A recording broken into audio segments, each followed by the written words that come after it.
FDA is considering a phase-out of menthol use in cigarettes, an additive that has had a massive impact on African Americans. I wanted to talk about this for several weeks. So glad to have with me Minou Jones, here to talk about it. She is the founder and CEO of Making It Count Community Development Corporation. Minou, thank you very much for coming. Thank you for inviting me. This is a headline that maybe would be really easy to just kind of run right past, but cigarettes and menthol in particular have had an amazing impact, sadly so, on the black community. Yeah, it's a social justice issue. 45,000 African Americans lose their lives to tobacco-related disease every year. It's the #1 killer of African Americans in the United States. So we applaud FDA. This is an historical moment in the move in the right direction towards advancing health equity.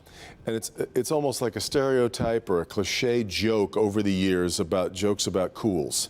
Yeah. But it's all based in truth, because back in the 60s there was a massive push to create more African American smokers. Yeah. If you think about the Cool Jazz Mix Festival, right? I know Right. You love music. Yep. You know, African Americans, people love music. Yeah. And so that was, purposely designed to lure African Americans into addiction of menthol products, right? We had Miles Davis and music in the front, sure, and tobacco, Newport, Cools, Winston in the background, selling free products, or not selling, but giving away free products, right, promo materials. I remember my dad back in the day, he had the little sweatband, and the cuffs, and I would take them and put them on. I thought that they were cool, and I was a kid, right? So. And it worked amazingly well, because now 85% of the market for menthol cigarettes are African Americans. Yeah, in the 50s it was 5%.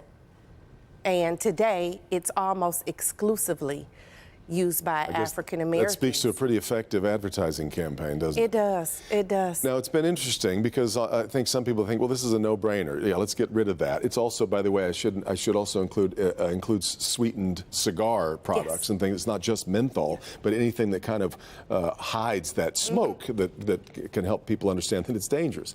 But it's interesting. You start looking around, you see people like Al Sharpton saying that, wait a minute, let's not get carried away. This is just one more small law that mostly affects African American and mostly African American men. Just one more way for the law to trip them up. Let's be careful before we move down that road. Does he have a point? Well, the NAACP also endorses this, and American Medical Association. This is, long-term research that has been done, to get to this point for FDA to ban mentholated flavored tobacco products, right? National African American Tobacco Network is funded by Reynolds American in part. So. Yes, yep, following the money. But we have seen Eric Garner lost his life in New York because he was selling single cigarettes. So FDA has made it, crystal clear that this is not about targeting smokers or users of mentholated tobacco products or flavored cigars. FDA, enforces retailers and manufacturers. Manufacturers especially, so, right.